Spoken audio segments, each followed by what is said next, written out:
에베소서 5장 15절에서 21절 우리 한 목소리로 함께 받들어 읽도록 하겠습니다. 그런즉 너희가 어떻게 행할지를 자세히 주의하여 지혜 없는 자 같이 하지 말고 오직 지혜 있는 자 같이 하여 세월을 아끼라. 때가 악하니라. 그러므로 어리석은 자가 되지 말고 오직 주의 뜻이 무엇인가 이해하라. 술 취하지 말라. 이는 방탕한 것이니 오직 성령으로 충만함을 받으라. 시와 찬송과 신령한 노래들로 서로 화답하며 너희의 마음으로 주께 노래하며 찬송하며 범사에 우리 주 예수 그리스도의 이름으로 항상 아버지 하나님께 감사하며 그리스도를 경외함으로 피차 복종하라. 아멘.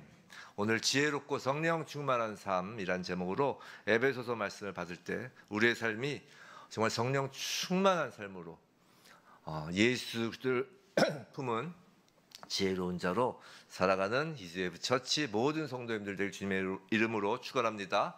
오늘 시작할 때 그 인예송이 좀 바뀌었죠. 인예송. 그리고 이제 끝날 때 한번 그 파송의 노래 같은 찬양을 좀 하면서 끝내려고 합니다. 좀 이제 새로 예배당 이제 쳐서 옮기고 할 때 좀 그 시작과 끝을 이렇게 찬양으로 이렇게 마무리하려고 합니다. 자, 우리 지금까지 에베소서 실천 명령을 쭉 받아왔어요. 다시 좀 반복을 하면 우리 에베소서 강의를 하고 있습니다. 산지교회 지금 주일 강단에서 지금까지 쭉 본 거를 4장 이후로 쭉 보면 이제 옛사람을 벗고 새사람을 입으라는 그 말씀 안에서 그 성도의 하나됨과 이제 성도의 정결함에 관하여 쭉 배웠습니다. 그리고 이 모든 것은 하나님의 자녀된 신분 속에서 이루어지는 일인 것도 이제 배웠죠. 그리고 이렇게 새 사람을 입은 성도는 교회 안에만 머물러 있는 것이 아니라 이제 세상으로 가야 하는 것이고 세상의 그 더러운 것과 탐욕과 음행은 이름조차도 부르지 말고 그들과 함께하는 자가 되지 말고 즉 그들과 한편이 되지 말라라는 교훈도 배웠습니다. 그들과 한편이 되지 않아야 하는 이유는 첫 번째로 하나님의 진노와 심판이 반드시 있기 때문이라는 것이고 그보다 더 적극적인 이유가 있는데 그건 우리가 빛의 자녀이기 때문이라고 지난주에 말씀드렸어요. 빛을 말 아래에 둘 수 없기에 우리는 세상에 나가는 것이 당연하다라는 것입니다. 어둠을 책망하여야 할 소명을 가진 사람이다라는 것까지 배웠습니다. 그 책망이란 뜻이 무엇인지도 배웠어요.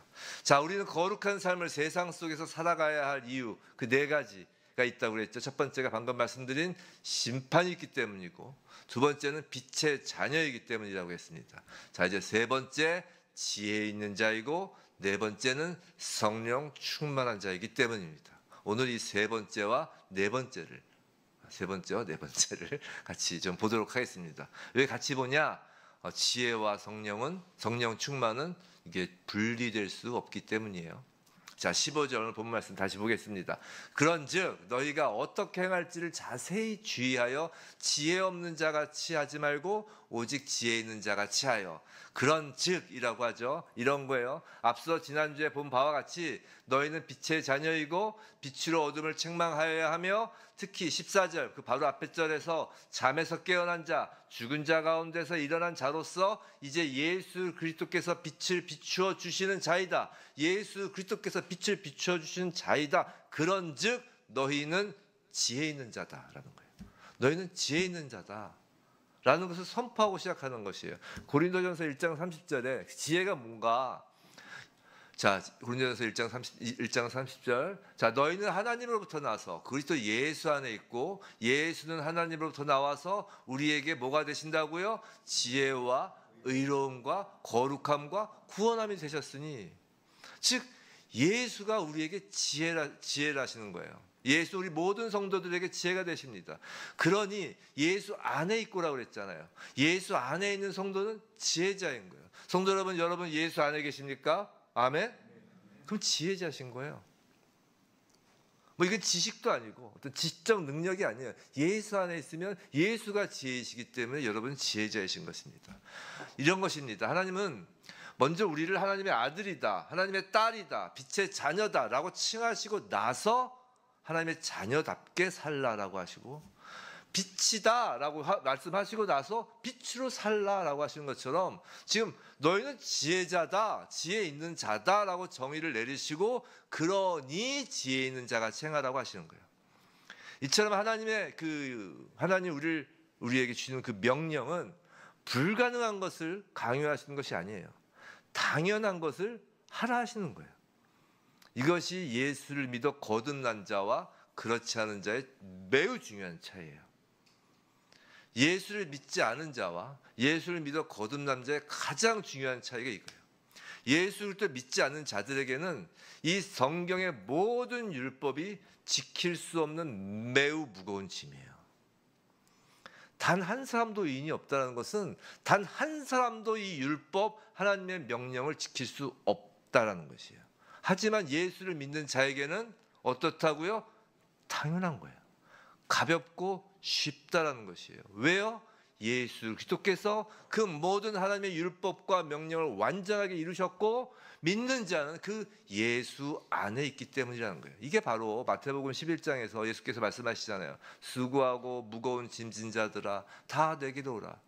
이 수고하고 무거운 짐진 자들이 뭐냐면 그 바리새인들 서기관들이 자기들도 못 지키는 것을 가지고 그 백성들에게 짐을 지우는 이 율법이었다고요. 근데 다 내게로 오라. 내가 너희를 쉬게 하리라. 나는 마음이 온유하고 겸손하니 나의 멍에를 메고 내게 배우라. 그리하면 너희 마음이 쉼을 얻으리니. 멍에를 맨다는 거예요. 내 멍에는 쉽고 내 짐은 가벼움이라. 자, 여기서 우리는 무율법주의도 틀린 것이고 율법주의도 틀린 것인 것을 알 수 있는 거예요. 우리는 이 율법을 지키는 것이 당연한 자가 된 거예요. 그러니까 무율법주의자가 아니죠. 예수를 믿어서 이제 은혜 안에 있으니까 율법은 필요 없어. 아무렇게나 살아도 돼. 나는 무율법주의자도 틀린 것이고, 우린 반드시 지켜야 돼. 안 그러면 천국 못 가라는 율법주의자도 틀린 것이에요. 우리 예수 안에 있기 때문에 당연히 예수의 멍에를 메고 쉽고 가볍게 되는 것이라고요.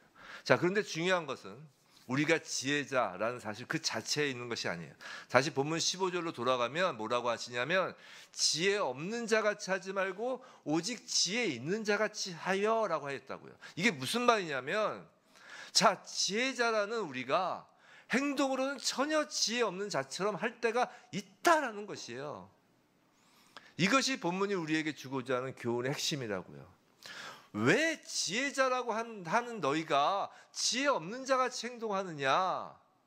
그건 너희가 어떻게 행할지를 자세히 주의하지 않아서야 라고 지금 말씀하시는 거예요. 자, 지난주에 살펴본 빛의 자녀로서의 그 착함과 의로움과 진실함은 어떻게 하여야 한다고 그랬죠? 기억나세요? 바로 그 앞구절에 있어요.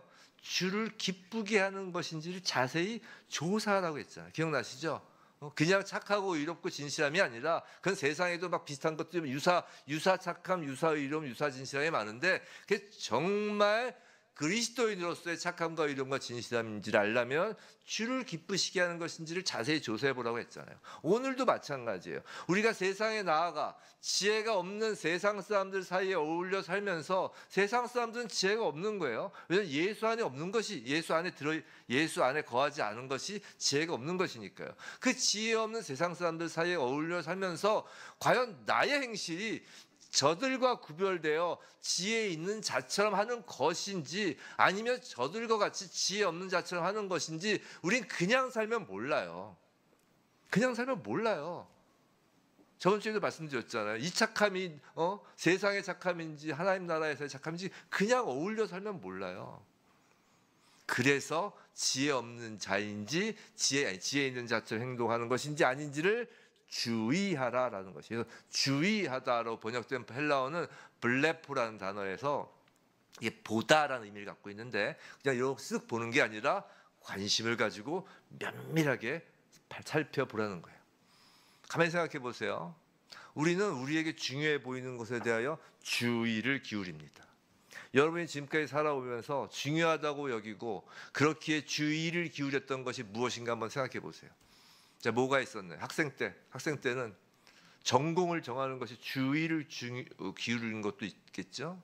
또 사회에 나가서는 직장 정하는 것도 아주 주의를 기울여야겠죠. 배우자를 결정하는 일도 그렇죠. 일상도 있어요. 일상도 사람마다 좀 차이는 있지만 옷차림에 주의를 기울이는 경우도 있고요. 외모에 매우 주의를 쫙 집중하는 경우도 있고, 우리 여성분들 백화점에서 핸드백 하나 살 때 주의를 기울이잖아요. 그냥 그냥 이렇게 뭐 시장에서 까만 봉지 들듯이 이렇게 백화점에서 핸드백 사시는 분 없어요. 주의를 기울이잖아요. 중요하다고 생각하는 일에는 수고를 아끼지 않는 것이죠. 하물며 육체에 관한 일들도 그렇게 주의를 기울이는 수고를 하는데 예수 그리스도의 십자가 은혜로 지혜자가 된 우리가 그 지혜자로서의 걸맞는 삶을 사는 데 있어서 주의를 당연히 기울여야 한다는 것이에요. 그럼 무엇에 대하여 주의를 기울여야 하느냐? 자, 백화점에서 핸드백 사는 거라면 뭘 주의를 기울여야 되는지 알죠. 일단 라벨을 주의를 기울여야 되겠죠. 이게 샤넬을 살려고 했는데 쇼넬이 됐는지 뭐 이렇게 뭐 어떤 그걸 주의를 기울이 뭐 그것보다 디자인 뭐 바느질 상태 뭐 그런 거 주의를 기울이잖아요. 뭐 그 당시에 뭐 유행 뭐 그런 거 주의를 기울이잖아요. 그건 기준이 있다고요. 자, 지혜 없는 자같이 하지 않고 지혜 있는 자같이 행하고 있는지 아닌지 그럼 무엇을 기준으로 즉 무엇을 주의 깊게 보고 알 수 있을까라는 것입니다.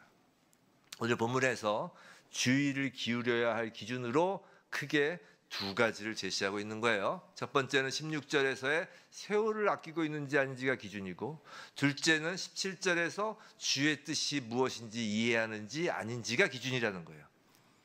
사도 바울의 글 쓰는 것에 대하여 저번 주부터 좀 조금씩 익숙해지실 거예요. 자, 먼저 첫 번째 세월을 아끼라.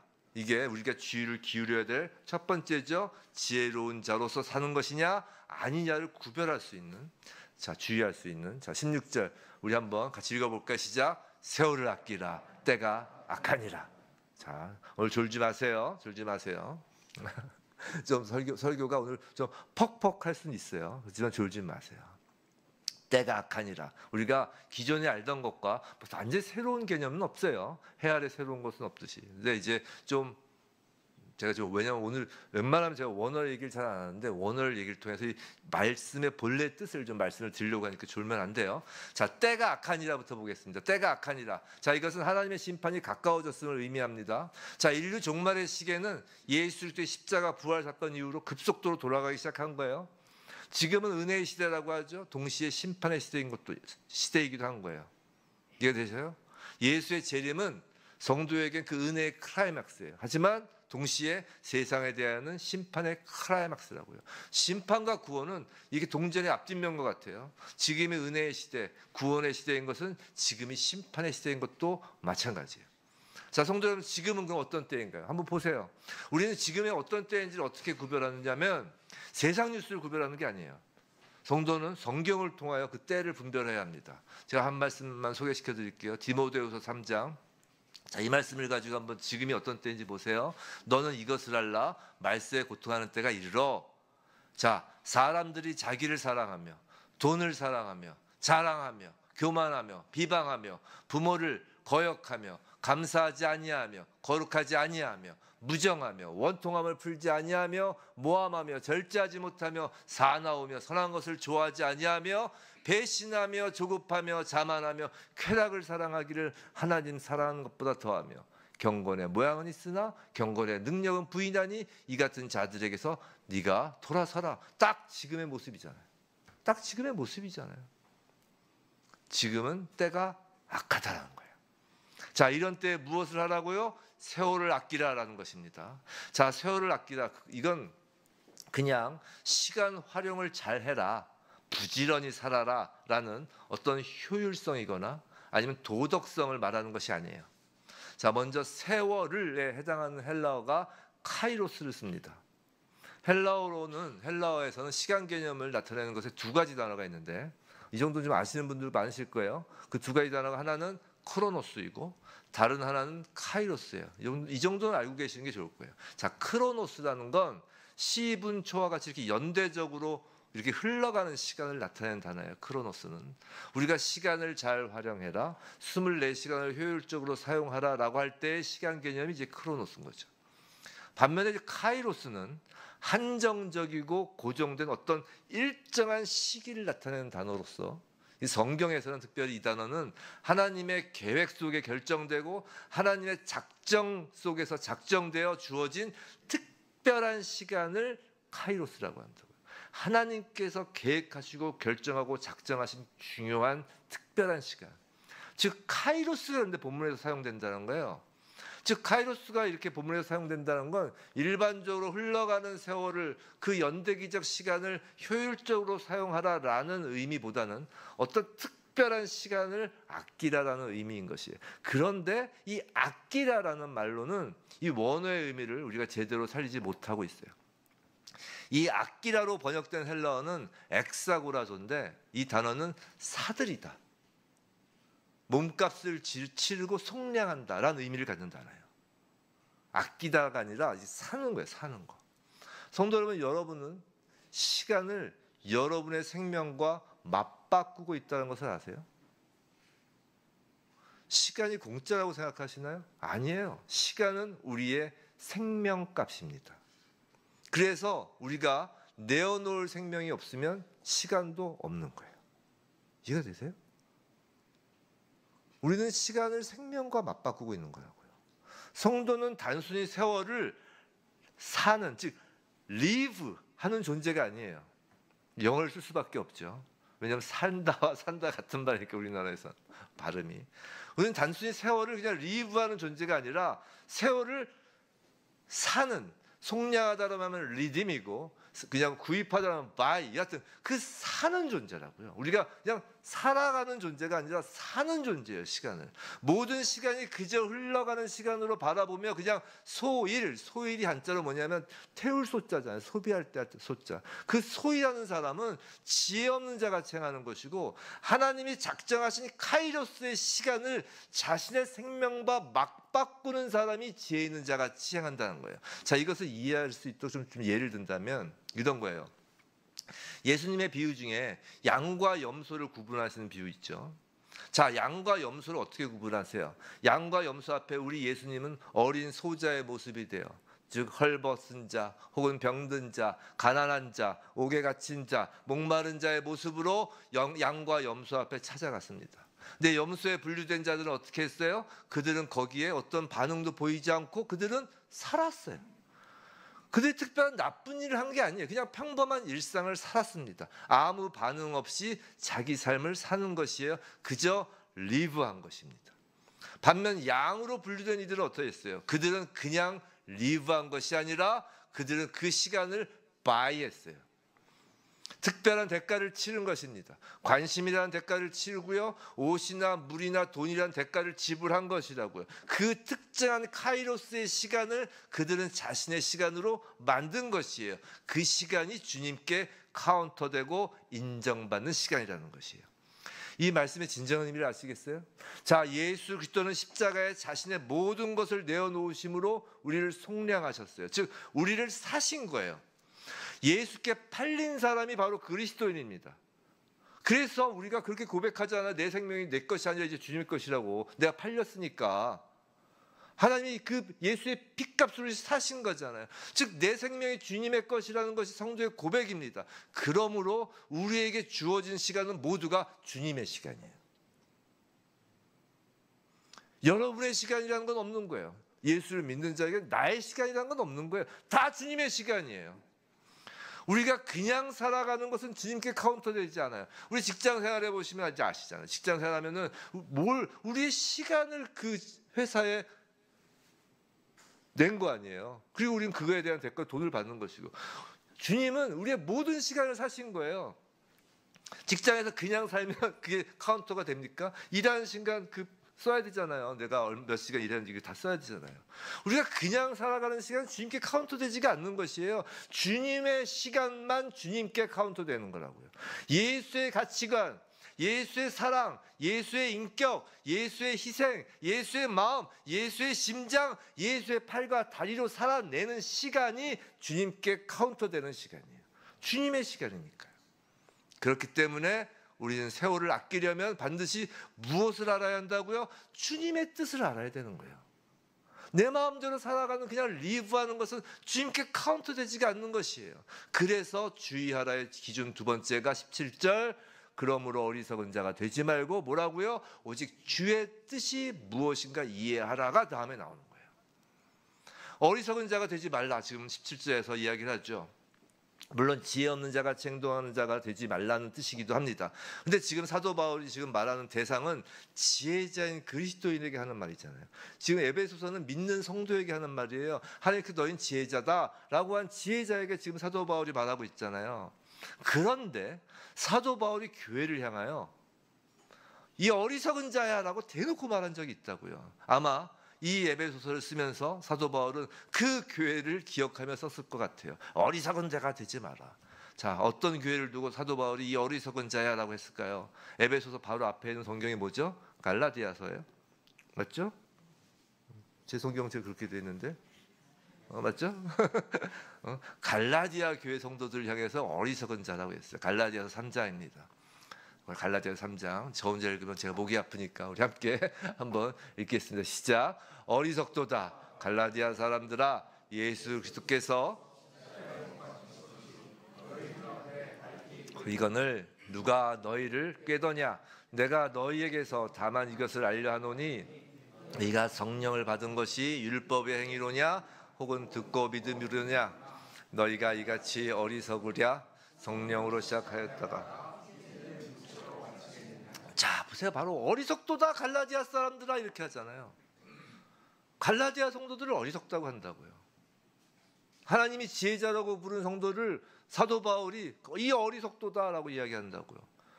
근데 그들은 그렇게 뭐 특별히 어리석은 사람들도 아니었어요. 믿음이 없는 자들도 아니었다고요. 그런데 그들이 어리석도다 그들에게 그렇게 말한 까닭은 뭐라고요? 성령으로 시작하였다가 육체로 마치는 것 때문에 어리석도다라고 한 거라고요.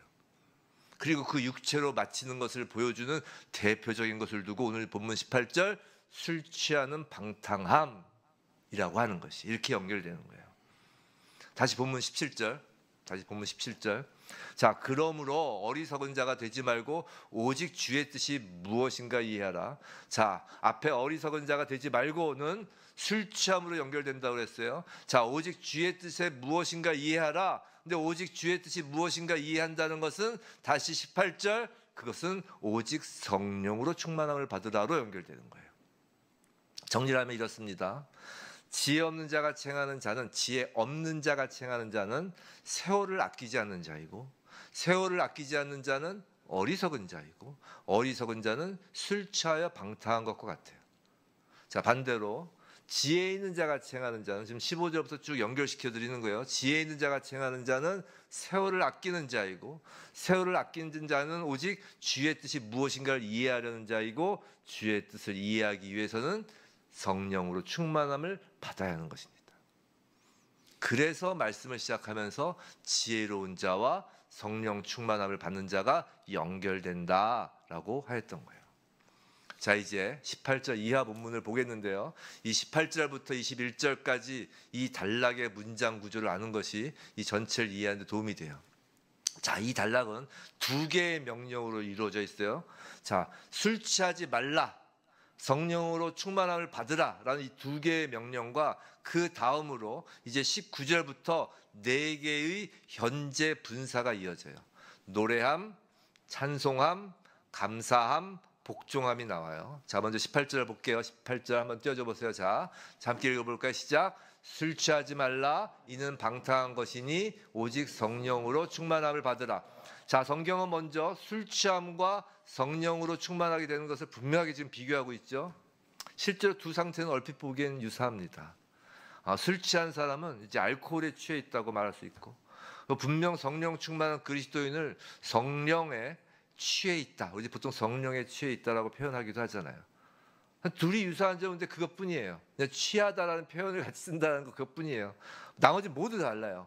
그러니까 성령에 취하는 거와 술에 취하는 건 전혀 다른 거예요. 그냥 말만 취하다는 말을 같이 쓴다 뿐이죠. 전혀 다릅니다. 자, 술 취함은 자기 통제력을 잃게 되지만 성령의 충만함은 오히려 절제를 가져와요. 완전히 반대예요. 그래서 갈라디아서에 나오는 그 성령의 열매 중 맨 마지막 열매가 뭐예요? 그래서 절제인 거예요.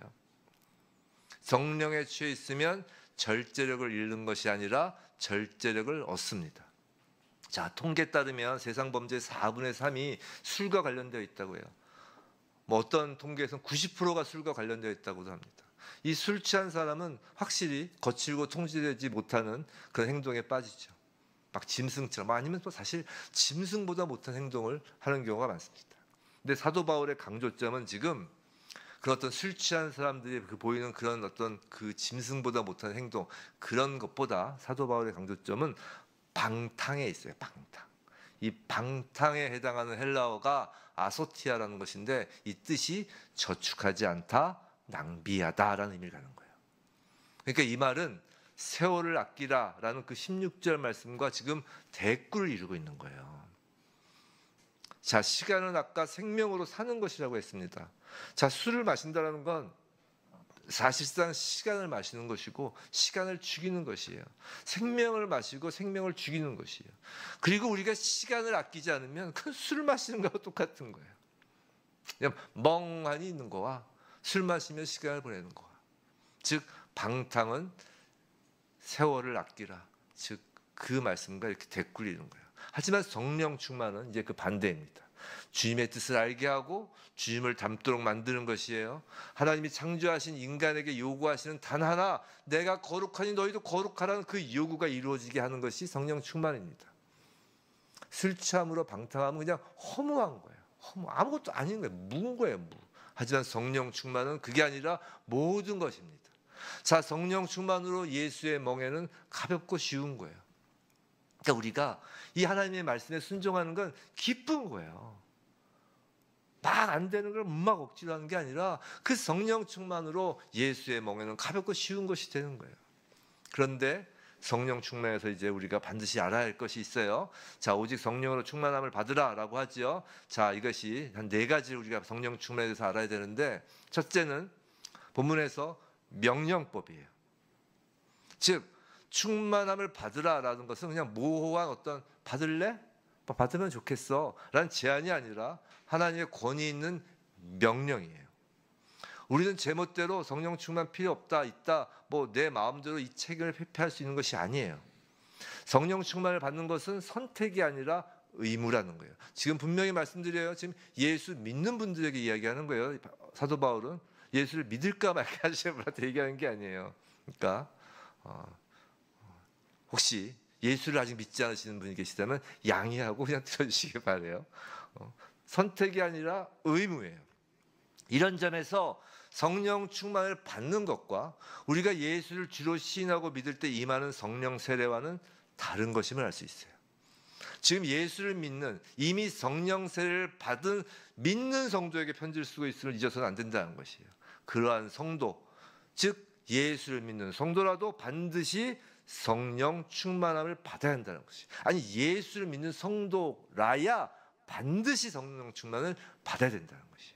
자, 둘째로 원어를 보면 이 명령의 대상이 복수형이에요. 무슨 말이냐면 이 명령은 기독교 공동체 전체에게 주어진 것이라는 거예요. 교인이라면 어떤 사람도 술 취하면 안 되고, 교인이라면 누구라도 모두 성령 충만해야 한다는 거예요. 성도 여러분, 우리가 성령 충만에 대해서 오해하는 것 이유는 성령 충만을 말하면서 신약의 위대한 사도인 베드로나 바울을 떠올리게 하는 것 때문에 그래요. 그런 소영웅주의에 빠지게 하는 그 함정에 빠져서 성령 충만을 오해하는 거예요. 이 함정에 빠진 신약의 대표적인 교회가 있어요. 그게 고린도 교회였다고요. 고린도 교회는 각종 은사가 넘쳐났어요. 방언에서 뭐 통역, 병고침, 뭐 예언, 능력, 영분별, 뭐 믿음, 지혜, 지식, 막 이건 없는 은사가 없었잖아요. 하지만 성도들이 성령 충만을 특정한 엘리트의 특권으로 여기는 그 소영웅주의에 빠지니까 그 은사들의 결과가 어떻게 됐어요? 교회의 분열이었다고요. 성령 충만은 엘리트들의 특권이 아니에요. 그거에 자꾸만 우리가 현혹되는 거예요. 모든 하나님의 백성이 누릴 수 있고 누려야 하는 것이에요. 자, 첫 번째로 명령형이라고 그랬어요. 두 번째는 복수형이라고 그랬어요. 자, 세 번째는 수동태로 되어 있습니다. 자, 성령 충만함을 받으라를 원어를 직역하면 너희는 성령에 의해 가득 채워져라예요. 너희는 성령에 의해 가득 채워져라. 즉 우리가 성령을 지배하거나 그분에게 명령하는 것이 아니라 성령이 성도의 마음과 삶을 온전히 이끄시도록 삶의 주권을 내어드리는 것이 성령 충만의 본질이에요. 수동태라니까요. 우리는 삶의 주권을 내어드리는 것이 성령 충만의 본질이에요. 무슨 말이냐면 아무것도 성령이 우리를 채우지 못하도록 막지 않도록 하고, 어떤 것도 성령을 근심하게 하는 것으로부터 회개하며 돌아서고 그 믿는 마음으로 우리는 성령께 마음의 문을 여는 거예요. 그러니까 우리가 할 일은 여는 거예요. 마음의 문을. 그 방해가 되는 것들을 치우는 거예요. 오늘 본문과 유사한 말씀이 있는데요. 골로새서 3장입니다. 골로새서 3장 16절 한번 따박따박 한번 보세요. 한번 같이 읽어볼까요? 시작. 그리스도의 말씀이 너희 속에 풍성히 거하여 모든 지혜로 피차 가르치며 권면하고 시와 찬송과 신령한 노래를 부르며 감사하는 마음으로 하나님을 찬양하고 또 무엇을 하든지 말에나 일에나 다 주 예수의 이름으로 하고 그를 힘입어 하나님 아버지께 감사하라. 자, 오늘 본문 18절 이하와 좀 유사하지 않아요? 오늘 본문 18절 한번 쓱 다시 한번 컨닝해 보세요. 보면은 시와 찬송과 신령과 비슷하잖아요. 그렇죠? 방금 읽었던 골로새서의 말씀과. 그리고 에베소서 오늘 본문 바로 21절 바로 다음에 뭐가 나와요? 아내들아 하고 나오죠.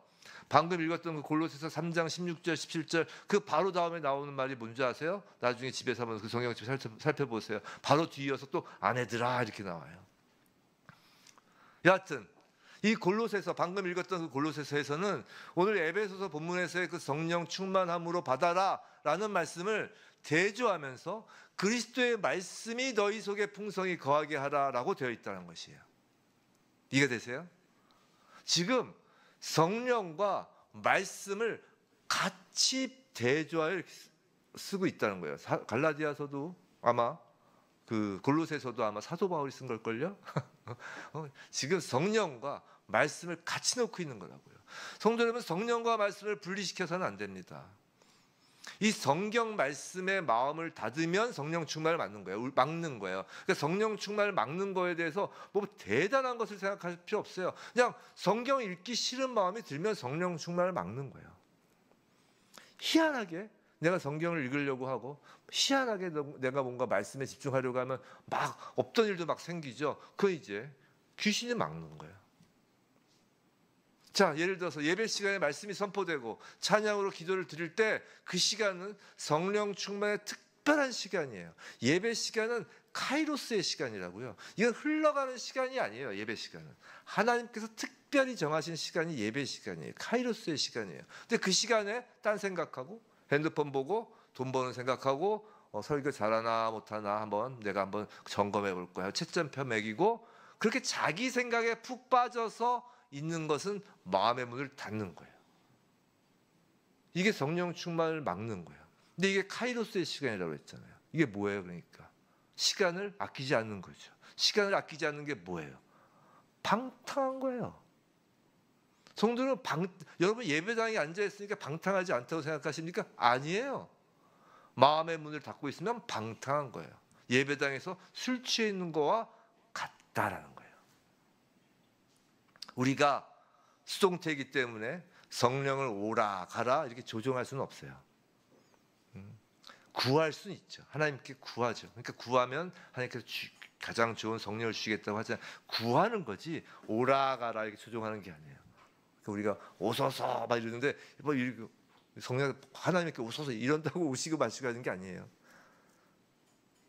우리는 말씀 가운데 찬양 가운데 임하시는 성령 앞에서 마음의 문을 닫아걸 수는 있어요. 예배를 소일거리로 삼는 거예요. 조종할 수는 없지만 오라가라 조종할 수는 없지만 우리가 할 수 있는 건 열고 닫곤 할 수 있어요. 우리가 마음 문을 닫아걸 수 있습니다. 술 취해 있는 거예요. 예배당에서. 자, 넷째로 첫 번째가 뭐였죠? 명령법. 두 번째 복수형. 세 번째 수동태. 넷째로 이게 중요한데요. 성령으로 충만함을 받으라는 현재 시제로 되어 있다는 거예요. 헬라어에는 두 종류의 명령법이 있는데요.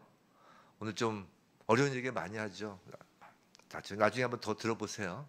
두 종류의 명령법이 있는데 한 번의 행동을 명령하는 부정과거 명령형과 즉 부정과거를 쓰는 명령은 단 한 번의 행동을 명령하는 것이에요. 이해되셨죠? 근데 행동이 계속되는 명령은 현재형을 쓰는 명령형을 써요. 자, 예를 들어서 가나의 혼인잔치에서 예수께서 하인들에게 항아리에 물을 채우라 라고 할 때의 명령은 부정과거 명령이에요. 자, 항아리는 단 한 번만 채워져야 하기 때문에 부정과거 명령형을 써요. 하지만 여기서 오늘 본문에서 성령 충만함을 받으라 라고 말할 때는 명령형인데 현재 명령형을 사용해요. 자, 계속해서 충만을 받아야 한다는 것이에요.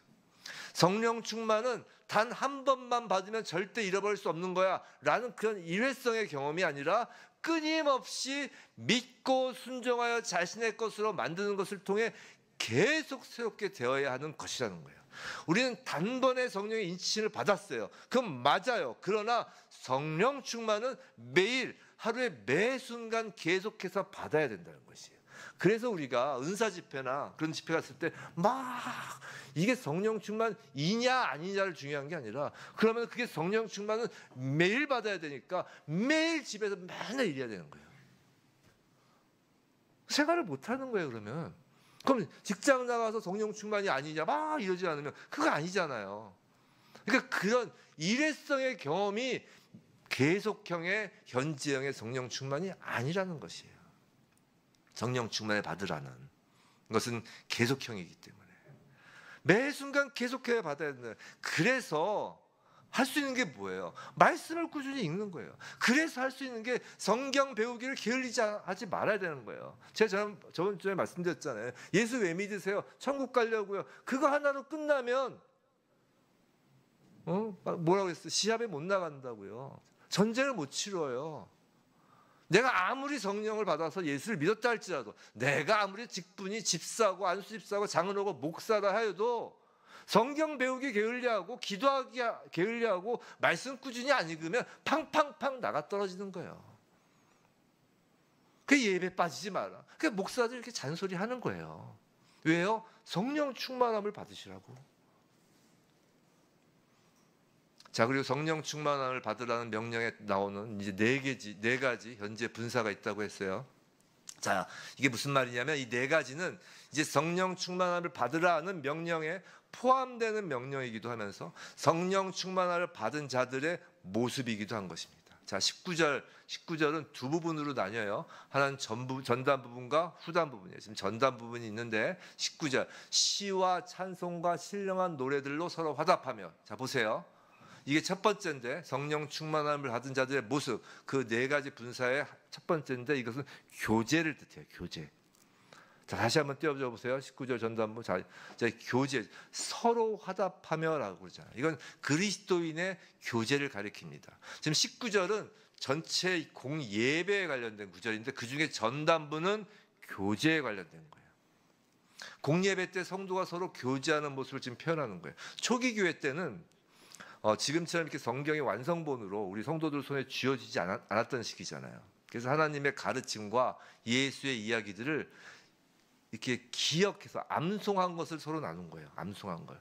기억하기 쉽게 어떻게 했냐면 곡을 붙여서 서로 그 곡을 부르면서 주님의 가르침을 이렇게 나눴다고 그래요. 교창하는 것이죠. 자, 그럼 교회에서의 교제가 무엇인가요? 그건 단순히 친해지는 것이 아니에요. 세상 정보 나누고 주식 추천 종목 나누고 부동산 시세 나누는 것이 교제가 아니라고요. 하나님의 말씀과 그 말씀 안에서 성령 충만의 경험을 서로 나누는 것이 교회에서의 교제라고요. 근데 성령 충만을 해봤어야지. 뭐 성령 충만을 경험해봤어야지. 경험을 못하니까 나눌 건 그냥 세상 주식과 세상 사는 이야기를 나눈 거라고요. 생각해 보세요. 지금 우리는 세상에 나가는 하나님의 자녀, 세상에 나가는 빛의 자녀, 세상에 나가는 지혜자의 모습을 지금 성경을 통하여 말하고 있다는 걸 알고 있잖아요. 자, 근데 세상 사람들이 딱 봤는데 교회 다니는 성도라는 사람들끼리 자기끼리 막 모여 있어. 막 모여서 막 식당에서 막 모여서 얘기하는데 옆에 있는 사람이 저분들은 학원 선생들인가 보다. 맨날 자식 대학 잘 보내는 이야기만 하니까. 또 막 이야기를 나누는데 저 사람들은 투자자들의 모임인가 보다. 뭐 맨날 부자 되는 법, 어디에 투자해야 되는 말 나누고 있다면 얼마나 세상 사람들이 볼 때 한심한 게 아니라 교회 사람들인지를 모르잖아요. 성령 충만함을 받아야 합니다. 그래야 성도의 교제는 뭐라고요? 시와 찬송과 신령한 노래들로 서로 화답하는 것이 되어야 한다는 것이. 그렇다고 식당 가서 찬송 부르라는 얘기는 아니고요. 거기서 하나님에 대해서 나누고, 하나님의 예수 그리스도의 가르침을 나누고, 그 성령 충만한 그 삶을 나누고, 그게 교제인 거예요. 자, 둘째, 성령 충만을 받은 사람들의 모습 둘째는 이제 예배이며 찬송이에요. 19절 후반부죠. 너희의 마음으로 이게 주께 노래하며 찬송하며. 아까는 서로였죠. 이거 주께. 자, 직역하면 너희 마음속에서 주님의 귀에 들리는 음악을 만들라입니다. 음악을 만들라. 여러분의 마음속에 주님을 찬송하는 음악을 만드는 거예요. 찬송가는 원래 이 성경 말씀으로 찬송가를 만드는 거예요. 원래 말씀을 알아야 내 마음속에서 음악을 만들죠. 성령 충만한 성도들은 마음속에 주님을 향한 기쁨의 노래를 가지게 되는 거예요. 공예배뿐만 아니라 성령 충만한 성도의 삶은 늘 찬양 속에 젖어 있는 것입니다. 그리고 또 반대로 늘 찬송하면, 늘 입술로 찬송하면 그 안에서 성령 충만함을 또 받습니다. 그래서 우리는 그런 간증 자주 듣잖아요. 예수 믿고 나서부터 언제부턴가 전에 그렇게 듣던 세상 가요를 예수 믿은 이후부터는 잘 안 듣게 되더라. 잘 희한하게 안 듣게 되더라. 그런 간증 하시거나 들어보신 적 있지 않으세요? 여러분 어떠세요? 여러분 아마 운전하시는 분들 그 차 대부분 라디오 주파수에 몇 번이에요? 거의 다 뭐 극동방송이나 기독교 방송에 맞춰져 있을걸요? 라디오 딱 틀었는데 뭐 갑자기 뭐 이상한 거 나오면 이상한 거예요. 그렇죠? 거의 다 거의 맞춰져 있을 거예요. 늘 그냥 라디오에서 들리는 찬송 듣고, 또 만약에 차 안에 플레이어가 있다면 그 찬양 플레이어 탁 틀면 뭐가 나와? 찬양이 그냥 나오잖아요. 저 이제 예전에 제 고등학교 친구 안 믿는 친구하고 제 차 타는데 1시간 동안 어디 같이 가는 길이었는데 딱 차에서 내리고 다른 친구들한테 내가 1시간 동안 찬양을 들었다 그러면서 막 그냥 끔찍하다. 내가 1시간 동안 얘가 운전을 하니까 내가 다른 거 틀려고 말도 못해. 내 차를 타려면 이걸 들어야 된다고 하니 그냥 뭐 다른 거 바꿔지지가 않대. 뭐 이렇게. 성령 충만은 찬양을 가져오고, 찬양은 또 성령 충만의 통로가 되는 것입니다. 자, 세 번째, 성령 충만한 자의 모습, 감사이죠. 20절 한번 띄워줘 보세요. 한번 읽어볼 거예요. 시작. 범사에 우리 주 예수 그리스도의 이름으로 항상 아버지 하나님께 감사하며. 자, 감사라는 말은 바울 서신서에 자주 나오죠. 자, 불평하는 마음은 성령과 조화를 이루지 못합니다. 확실한 건 불평하면 성령을 방해해요. 불평은 이스라엘 백성을 늘 따라다니는 죄 가운데 가장 중요한 것 중에 하나였잖아요. 그들은 언제나 여호와께, 언제나 모세에게 불평하고 있었습니다. 하지만 성령 충만한 성도는 불평이 아닌 감사로 가득 차 있어요. 그런데 이 범사에 감사라 해서 중요한 부분을 놓치면 안 되는 게, 다시 한번 떼어줘 보세요. 20절. 이 범사에 감사라에 뭐가 있어요? 주 예수 그리스도의 이름으로가 있다는 걸 우리 잊으면 안 돼요. 간혹 저도 뭐 가끔 그랬던 것 같은데 회개했습니다. 설교문을 작성하면서 뭐냐면 마치 우리 그리스도인의 승리의 그 주된 비결이 무조건적인 감사라는 이상한 개념을 주장하곤 한다고요. 근데 생각해 보세요. 정말 말도 안 되는 사고를 당하고 그렇잖아요. 생각지도 못하는 억울한 일을 당하면 어떻게 그냥 그 일 자체가 어떻게 감사할 수 있겠어요? 근데 무조건 감사해라. 그래야 승리한다. 라는 이상한 개념을 주장하는데 자칫 그랬다가 이것은 또 다른 정신승리, 긍정의 힘이 될 수 있다는 거예요. 제가 자주 말씀드리죠. 기독교는 정신승리가 아니에요. 긍정의 힘이 아닙니다. 그건 인본주의예요. 으쌰! 그러니까 감사! 으쌰! 뭐 울면서 감사! 이게 아니라고요. 범사는 벌써 내리셨네. 범사는 우리 주 예수 그리스도의 이름으로의 제한을 받는 범사예요. 자, 데살로니가전서, 우리가 잘 아는 말씀이 이거예요. 데살로니가전서 5장에 항상 기뻐하라, 쉬지 말고 기도하라, 범사에 감사하라. 뭐라고요? 이것이 그리스도 예수 안에서 너희를 향하신 하나님의 뜻이라고요.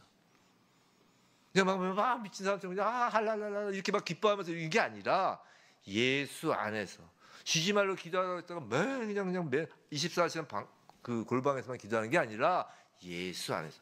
핵심은 예수 안에서예요.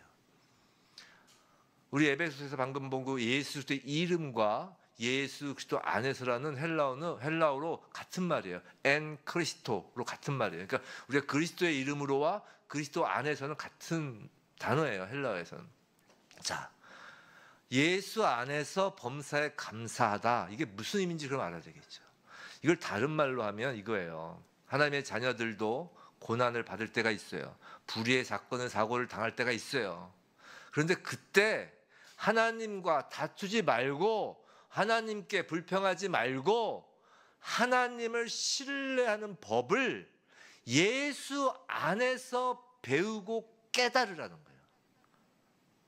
예수가 십자가에서 하나님의 신뢰하셨던 것처럼, 겟세마네에서 하나님에 대한 그 신뢰를 하셨던 것처럼, 그 예수 안에서 우리가 어떠한 사고, 고난, 어떤 역경에서도 그 예수 안에서 하나님을 신뢰하는 법을 배우라는 것이에요.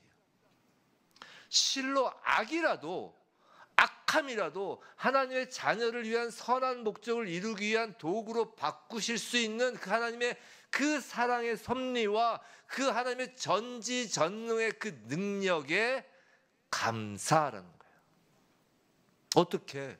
예를 들어서 부부가 있는데 뭐 배우자가 간음을 했는데 어떻게 그 간음한 사실도 감사할 수가 있어요. 하지만 그 악함을 두고 하나님께서 행하시는 섭리와 능력에 감사하는 거예요. 전적 신뢰라는 거예요.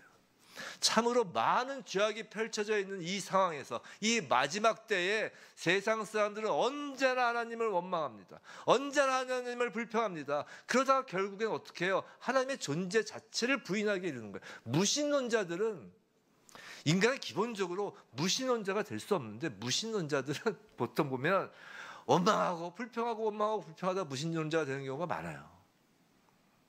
하지만 그런 세상 사람들 사이에 하나님의 원망과 불평과 무신론적 그 모욕적인 반응이 넘쳐나는 그 세상 사람들 사이에 우리가 세상에 보냄받은 것 이유는 바로 하나님 되심을 찬양하고 감사할 수 있는 사람이기에 나가라 했다는 것이에요. 근데 세상 사람들 사이에 껴서 똑같이 하나님과 불평하고 불만하고, 뭐 세상에서 고통받으면서 정말 신이 있다면 이럴 수 있어 뭐 그런데, 그러게 말이야 이러고 끄떡끄떡거리고 있으면 그건 그리스도인이 아니죠.